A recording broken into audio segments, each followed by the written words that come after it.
Hi, this is Danielle Elg, MSN student with Rasmussen University, presenting my MSN Capstone project entitled Nursing Turnover, the New Pandemic.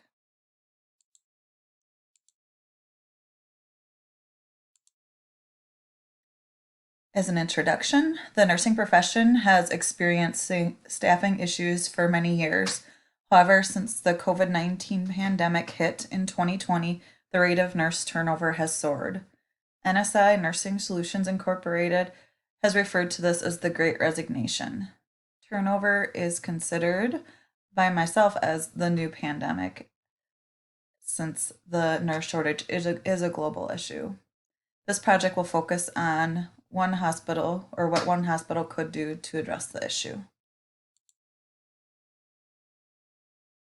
Objectives that we will review are background and significance of the problem, the proposed practice change, description of stakeholders who will be involved in this, leadership and management strategies during the implementation, policy implications, metrics and data management methods, strategies for ensuring diversity, equity, and inclusion, a plan for communication of changes, and demonstration of the link between interventions and health outcomes.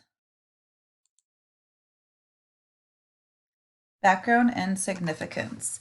According to the NSI Nursing Solutions Incorporated, nursing turnover rate is nearly 26%. This is a 6.4% increase over the past year. 1/3 of new graduate RNs consider leaving their first job within the first year practice, and that results in an actual turnover of 13%. Also, 40% of RNs are over the age of 50. Healthcare also is a growing industry, partly because of the baby boomer population, and there is a projected need for 200,000 more RNs every year. So, what are some consequences of turnover? Well, poor outcomes for patients.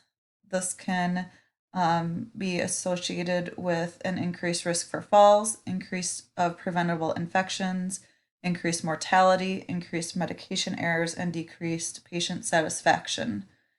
And for nursing and organizations, decreased nurse satisfaction, increased burnout, also financial implications. One nurse could cost an organization between $46,000 to $64,000, and each percent shift could save or cost the average hospital $262,000 per year.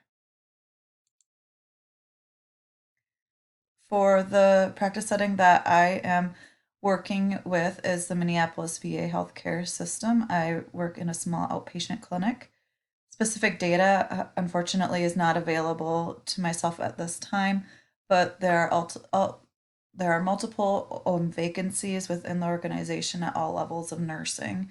There's also a rapid turnover rate of hospital-based nurse managers and many instances where nurse managers are working on the floor as a staff nurse capacity. This is from Personal Communications. So decisions for the practice change recommendation are based on a literature review. 4 studies were chosen as reference points. 3 of these were systematic reviews, and 1 was a cross-sectional study. 2 of the systematic review articles focused on new graduate nurses and strategies to promote retention of that population. Between the 2, it was found that nurse residency programs, robust orientation plans, and mentorship programs played the highest role in retaining new nursing staff. The 3rd systematic review article focused on adult nursing and made recommendations for individuals, managers, and the organizational levels. So, individual interventions focused on training, the managerial interventions focus on leadership training, and the organizational level interventions include implementing nurse practice models. And further on the literature review, a cross-sectional study was reviewed, and it showed that compassion fatigue was a cause of nurse turnover. And this is negatively correlated with patient outcomes and job satisfaction, and positively correlated with turnover intent. Resiliency has a positive impact on outcomes and satisfaction and a negative impact on turnover. The practice change proposal focuses on interventions for the individual level, the managerial level, and the organizational level. Individual level interventions include implementing a nurse residency program and developing a mentorship program. The nurse residency and mentorship program would be created. A nurse residency coordinator would need to be hired or the position developed. One recommendation for promoting the residency program is to structure it with new employee orientation into 2-week classroom settings, followed by 2 weeks of departmental rotations, and then 8 to 12 weeks on the unit.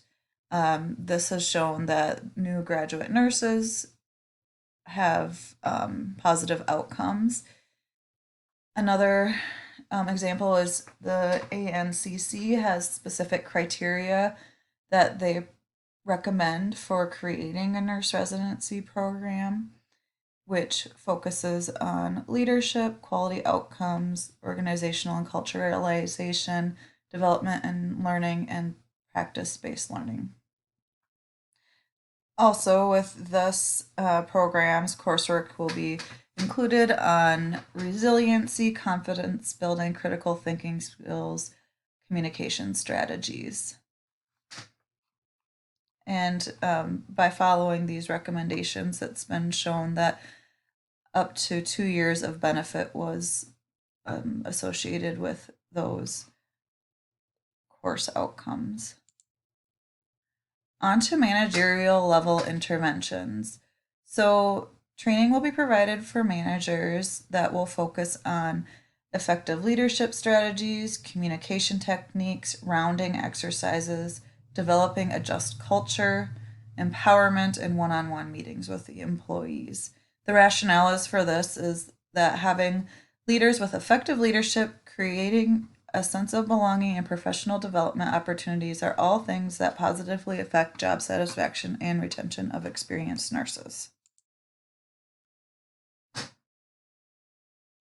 Now to the organizational level intervention. This will focus on developing a professional governance council with a focus on retention and resiliency, as well as stress management tools.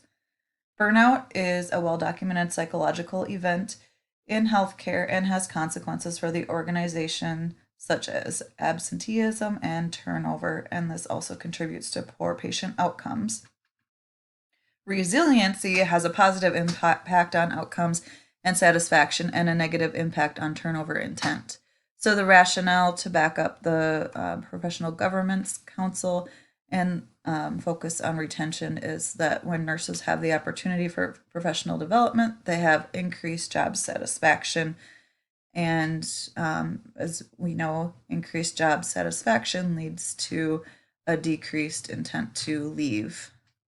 By introducing professional governance councils, nursing staff can become empowered and could impact facility level events, which leads to higher level of confidence and satisfaction, which promotes retention.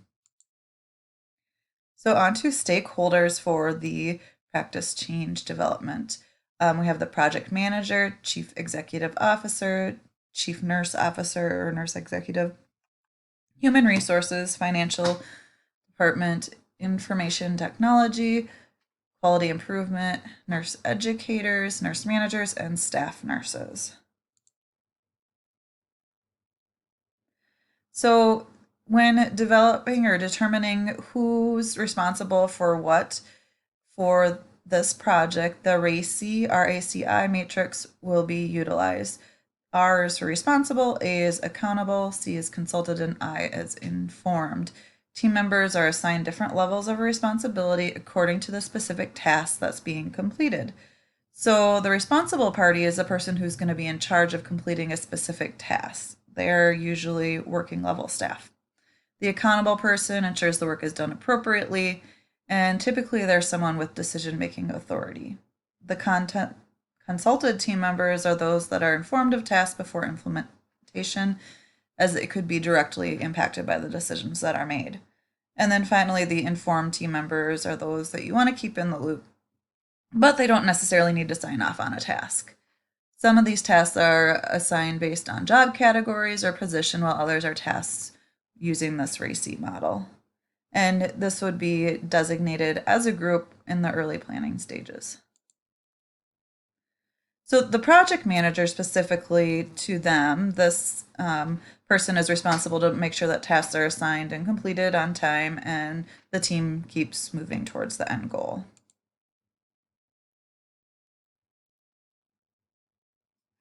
The chief executive officer will give final approval if needed, facilitate communicating the message to outside stakeholders. They may not formally attend all meetings, but they'll be provided updates and given the opportunity to provide input.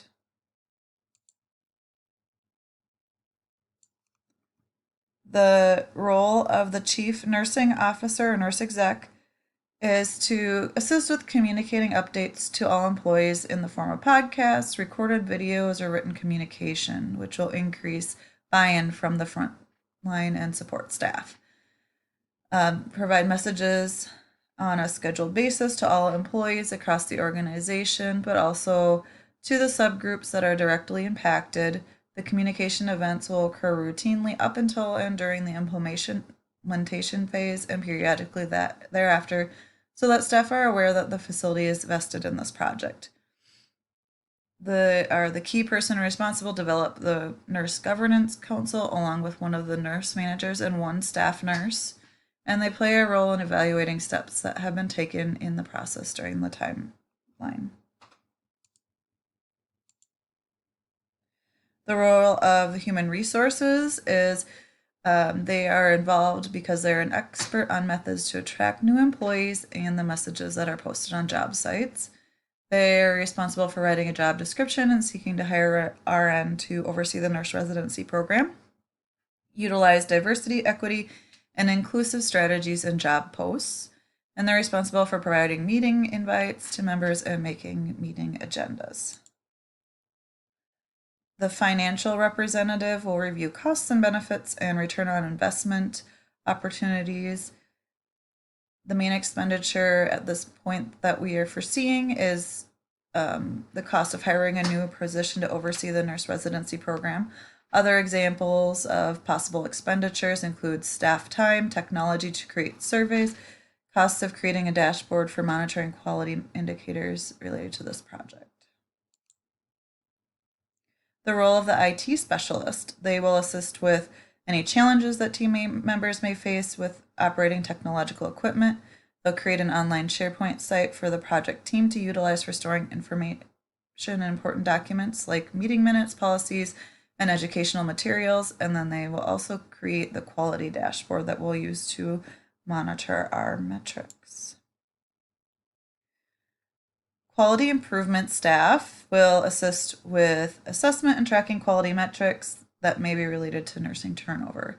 They'll work with IT to develop that metric dashboard and pull and update this at specific intervals so the project team can monitor progress. They'll also develop the surveys that'll be distributed to the staff. And role of the nurse educators. They have advanced knowledge of techniques to provide education to the adult learner. One of these educators will be responsible to develop the nurse residency program along with a nurse manager and one staff RM.